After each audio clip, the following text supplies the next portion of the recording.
Here it is, y'all, the first episode of Wild Traditions. We start out in South Mississippi hunting whitetail.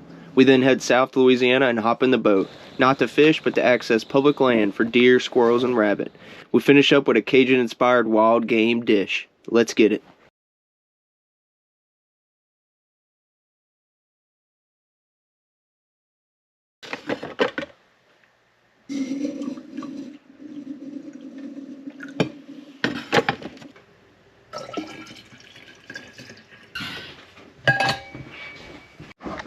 Alright, about 5:15 in the morning.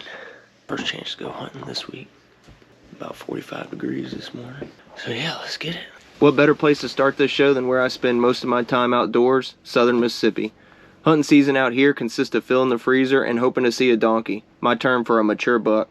This particular hunt takes place on the creek, where oftentimes I catch deer moving from bedding to feeding areas and vice versa. It's a comfortable spot, but shots can be challenging. Deer don't usually stop when they cross, and they give minimal time to set up for shots that can be up to 250 yards. This morning started out like most others on the creek, with a hot cup of mud and a beautiful sunrise. A welcome guest soon joins the party.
Just had a nice shooter, 8 point. He's about to walk out into the open where I can shoot. I got the gun up, I'm ready. I got the camera set up. And he hits a brick wall, and I could tell. I was like, man, this isn't good. You could tell he was testing the air. And as time went on, I realized that he wasn't gonna keep going. Sure enough, he ends up turning around. He kind of spooked a little bit, came back where he came from, picked his tail up and was blowing. He ended up smelling me. I know he didn't see me, but he definitely must have smelled me. With a big buck like that, you never know. I mean, that's something we're looking for every year, so. But hey, that's why it's called hunting, so we're gonna keep at it. Hopefully get a crack at him later in this year. Maybe he comes back out this morning, so. I certainly had a couple of chances to force a shot on that buck, but I didn't feel super comfortable taking them. It's early in the season, so there's plenty of time to see another nice buck.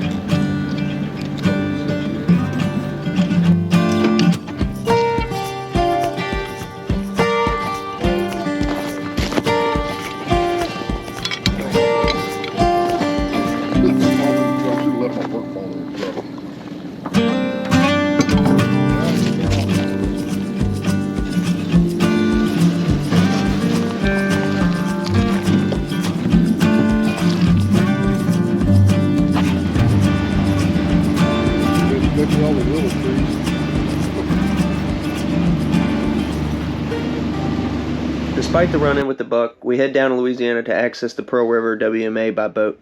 We had been hunting Mississippi pretty hard and wanted to mix it up some. Coming down here reminds me of my outdoor beginnings, where we would chase deer and ducks in the Atchafalaya Basin when I was barely big enough to hold a gun.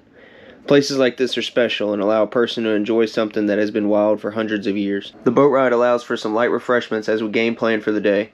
We can hunt legal bucks and the usual assortment of small game. The weather is crisp, and I can feel the excitement that comes with hunting a new place. Since we had never been here before, we planned to do a little scouting to get our bearings. We'd like to think we could run into a legal buck, but with 3 dudes stomping through the thick brush, we knew that probably wasn't going to happen. A more likely option is squirrels, and it doesn't take long before I spot one.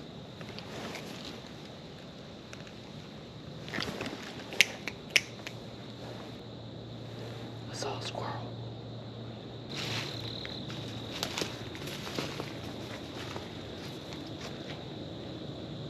Squirrel number 1 shows himself in a tree across a little slough we were following.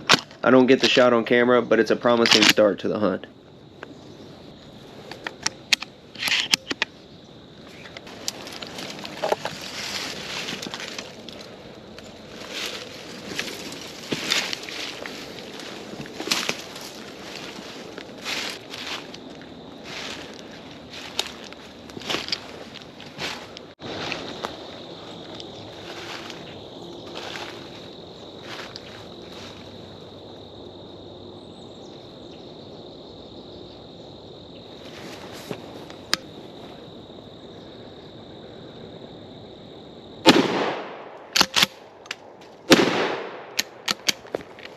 Squirrels 2 and 3 come on back-to-back shots. I didn't even realize I had hit the second one, and I thought he was skint back out of there while I was jacking with a stuck shell.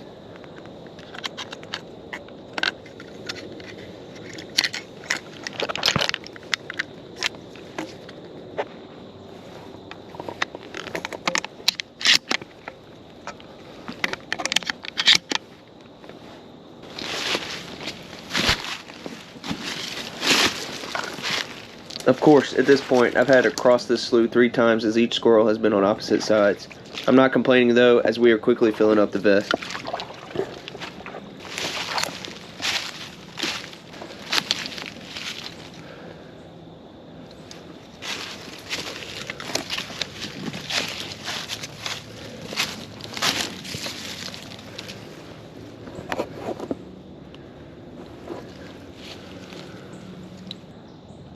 Big squirrel.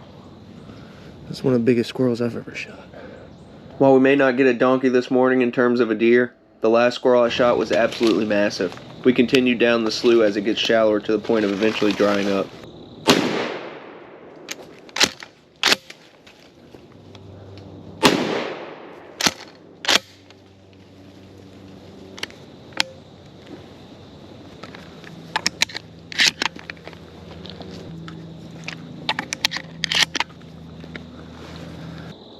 He's stuck in the damn branch.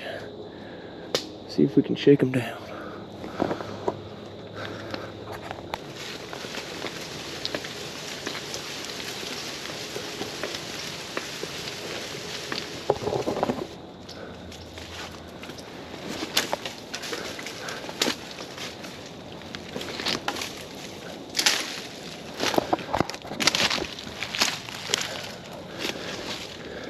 We managed to get squirrel 4 unstuck from the tree and secured.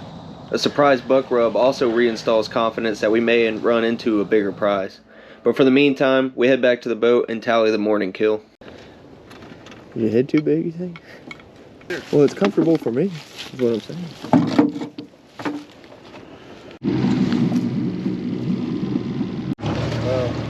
That's my donkey one.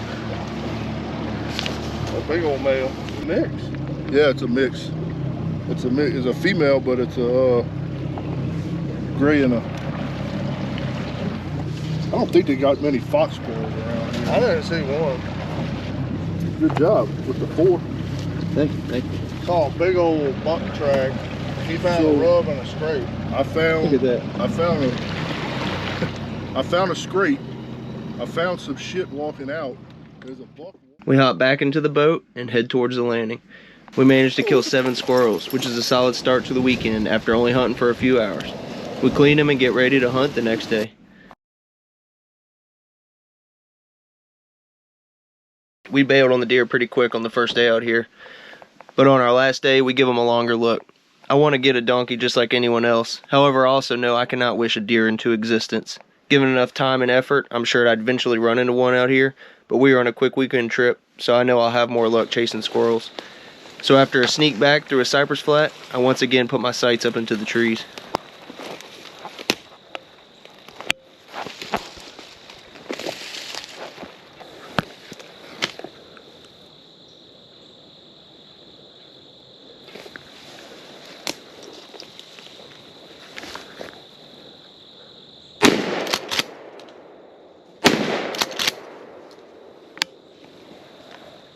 Day 2 and we are already running up doubles. We had spent the first half of the morning looking for deer, so I have a sense of urgency as we look to fill the vest.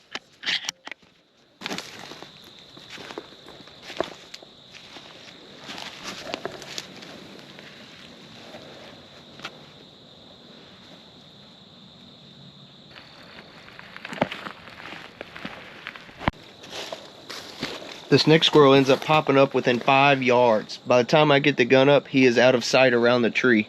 I sneak up for a shot, half expecting him to fly out of the tree at me.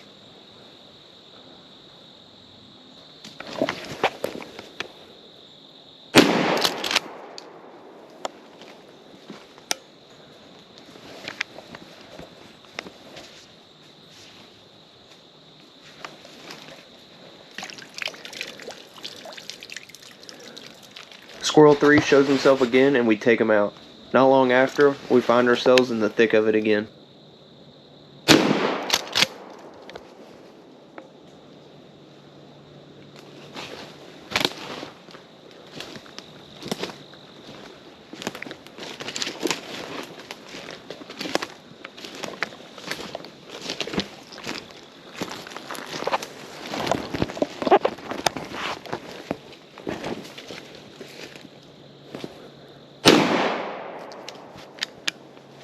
While I wouldn't call it a double, squirrels 4 and 5 pop out within a few trees of each other.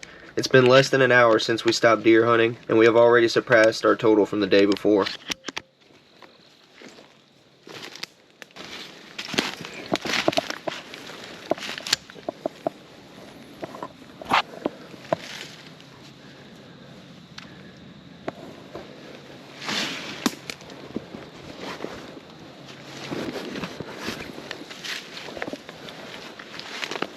We start to head back to the boat, but a surprise visitor shows himself.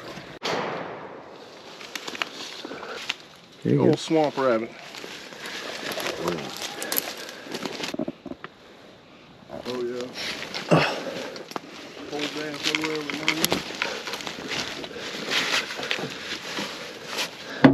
no perfect. Our weekend total comes out to 12 squirrels and 1 rabbit. Not bad for a couple of morning hunts. I was pleasantly surprised at the amount of squirrels and deer sign, and thoroughly enjoyed the interactive nature of these hunts. We head back to clean everything, but my mind starts to wander to the kitchen. Hold it.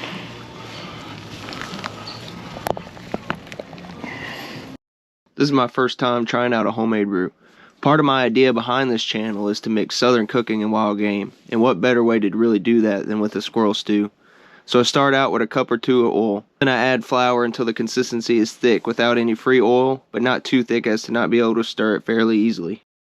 The roux cooks until I get my desired color. I then mix in some Trinity and let that cook until everything gets soft.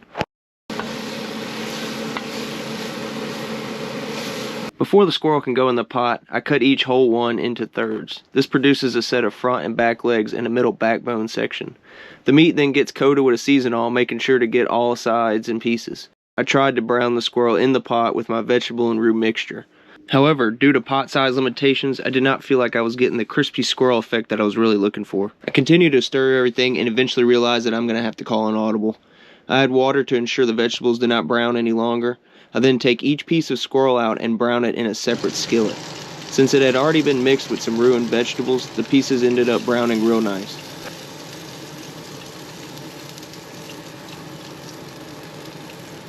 All of the pieces are added back to the pot. As everything cooks down, the mixture turns into something actually resembling a gravy. The color is exactly what I was picturing when I envisioned this whole thing going down. One thing with squirrel though, is that it can be fairly tough. I had started this process on a weekday night after work, so in order to give the dish its due time, I add everything to the crock pot. This will allow the meat to tenderize and the flavors to properly mingle. After 8 solid hours in the crock pot, it's time for final seasoning. And voila, we have a tender squirrel stew ready to be enjoyed. Thanks for watching.